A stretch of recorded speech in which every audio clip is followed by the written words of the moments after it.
ሰባቱ መቶላይት ወዴት ተጋረዱ? ሰባቱ መብራቶች ወዴት ተሰናዱ? ታናሽ ሙሽራ ነሽ ባንቺ ላይ ሲፈጸም እንግዳ ስራት አንዴ እየታጠቀ አንድም እየፈታ ገብርኤል ሲያበስርሽ በፍጹም ሰላምታ ይኩነኒ ብለሽ ስትቀበይው መለኮት እንዴት ነው የተዋሃደው? ይህን ባሰብኩ ቁጥር ልቤ ይመሰጣል። ከዚህ በላይ ፍቅርስ እንዴት ይገለጣል? ሰባቱ መቶላይት ወዴት ተጋረዱ? ሰባቱ መብራቶች ወዴት ተሰናዱ? ታናሽ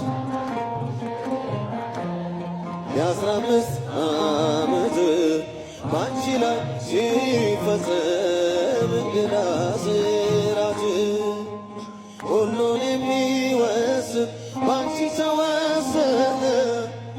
ከሦስቱ አካል አንዱ ቃል ሥጋ ሆነ። ስፋትና ጥበት ሰማይና ምድር ባንቺ ተገናኙ ገባሪና ግብር።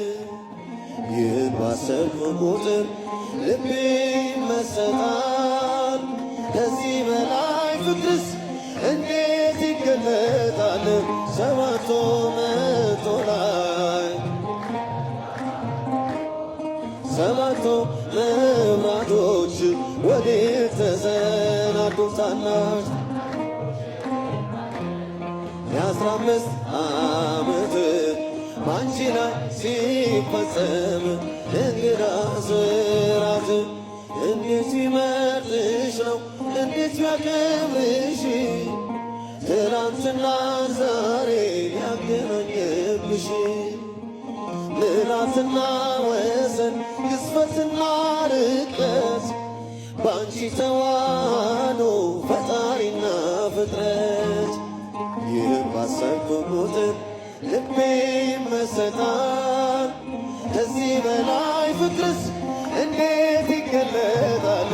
ሰባቱ መቶላይት ወዴት ተጋረዱ?